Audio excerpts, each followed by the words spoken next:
વડોદરાના શાસકોની બેદરકારીને કારણે કારેલીબાગમાં બનાવેલું જીમ 8 વર્ષથી બંધ હાલતમાં છે। પાલિકાએ 13 કરોડનો મસમોટો ખર્ચ કરી સ્વિમિંગ પુલ સાથે જીમ બનાવ્યું હતું, જેમાં લાખોનો ખર્ચ કરી કસરતના સાધનો વસાવવામાં આવ્યા, પરંતુ જીમ શરૂ ન કરવામાં આવતા સાધનો બગડી ગયા છે। જીમના સાધનો માટે હેવી વીજ જોડાણ ન હોવાથી શોર્ટ સર્કિટનું જોખમ હોવાનું કહી જીમ શરૂ ન કર્યું। એટલું જ નહીં, વીએફએ સંસ્થાએ જીમ અને સ્વિમિંગ પુલના સારા ઉપયોગ માટે 30 સુધારા સૂચવ્યા। જીમના બંને રૂમ ભેગા કરવાની સાથે ટેરેસની જગ્યાનો ઉપયોગ કરવાનું પણ સૂચન અપાયું હતું, પરંતુ તેનું પાલન ન કરવામાં આવ્યું। જીમમાં વેન્ટિલેશનનો પણ અભાવ છે। કોર્પોરેશને જનતા માટે જનતાને પૈસાએ બનાવેલું જીમ ધૂળ ખાઈ રહ્યું છે અને લોકો ખાનગી જીમમાં પૈસા ખર્ચીને જવા માટે મજબૂર છે। જીમ સત્વરે ચાલુ કરવામાં આવે તેવી માંગ કરવામાં આવી છે।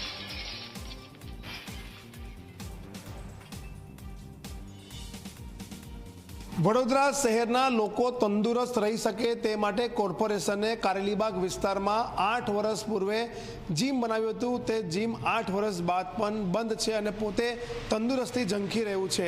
આપ જોઈ શકો છો, અત્યારે કારેલીબાગ સ્વિમિંગ પુલ છે, તેના ઉપરના માળે આ જિમ્નેશિયમ રૂમ કોર્પોરેશન દ્વારા બનાવવામાં આવ્યું છે।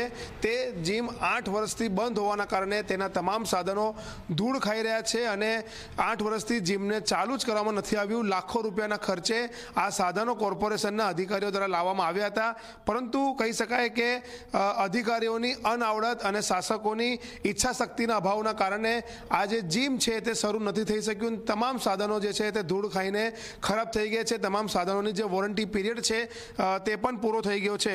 મહત્વની બાબત છે કે આ જે જીમ તો બનાવી દીધું સત્તાધીશોએ, પરંતુ જે અધિકારીઓ છે તેમને એટલું બધું બુદ્ધિનું પ્રદર્શન કર્યું કે જીમ માટે જે જરૂરી વીજ જોડાણ છે, હેવી વીજ જોડાણ, તે અહીંયા આપ્યું જ નહીં, જેના કારણે જો જીમ ચાલુ કરવામાં આવે તો શોર્ટ સર્કિટ થઈ શકે અથવા તો જાનહાનિની ઘટના પણ થઈ શકે। તે પ્રકારની વિગતો સામે આવી। સાથે જ વેન્ટિલેશનનો અભાવ અહીંયા જોવા મળ્યો। તે ઉપરાંત જો વાત કરવામાં આવે તો જે જરૂરી સૂચનો વીએસએફ સંસ્થા છે તેના દ્વારા સૂચવવામાં આવ્યા હતા, 30 જેટલા જરૂરી સૂચનો, તેનું પણ હજુ સુધી કોઈ પણ પ્રકારનું પાલન નથી કરાયું અને 8 વર્ષથી આ જે જીમ છે તેને બંધ રાખવામાં આવ્યો છે। આ તો એક રૂમ છે, તેવી જ રીતે અન્ય બીજો રૂમ પણ છે જીમ માટે, તેને પણ ઉપયોગમાં લેવામાં આવનાર હતો, પરંતુ તે રૂમ પણ અત્યારે ખાલીખમ પડ્યો છે। સૂચન એવું હતું કે બંને રૂમને કમ્બાઈન કરીને એક મોટો રૂમ જીમ માટે બનાવી દેવામાં આવે, વેન્ટિલેશન આપવામાં આવે, પરંતુ ક્યાંક ને ક્યાંક કહી શકાય કે કોર્પોરેશનના અધિકારીઓને માત્ર ખર્ચો કરવામાં રસ છે, પરંતુ લોકોને ઉપયોગમાં આવી શકે તે પ્રકારે તેમને જીમ શરૂ કરવામાં રસ ન હોય તેવું સ્પષ્ટ અહીંયા લાગી રહ્યું છે। 13 કરોડના ખર્ચે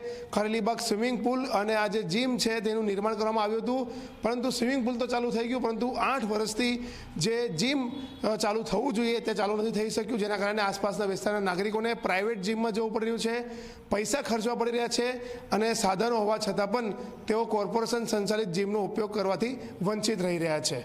રવિ અગ્રવાલ, ઝી મીડિયા, વડોદરા।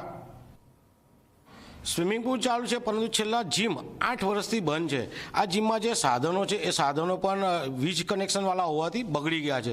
સાથે 2 રૂમ અહીંયા હોવો જોઈએ, એની જગ્યાએ એક જ રૂમ છે। મહિલાઓ માટે પણ અલગ રૂમ હોવો જોઈએ, એ રૂમ અલગ કર્યો નથી। સાથે સાવરની સુવિધા, અન્ય સુવિધાઓ જે આપવાની છે અહીંયા કોઈ જાતની સુવિધા નથી।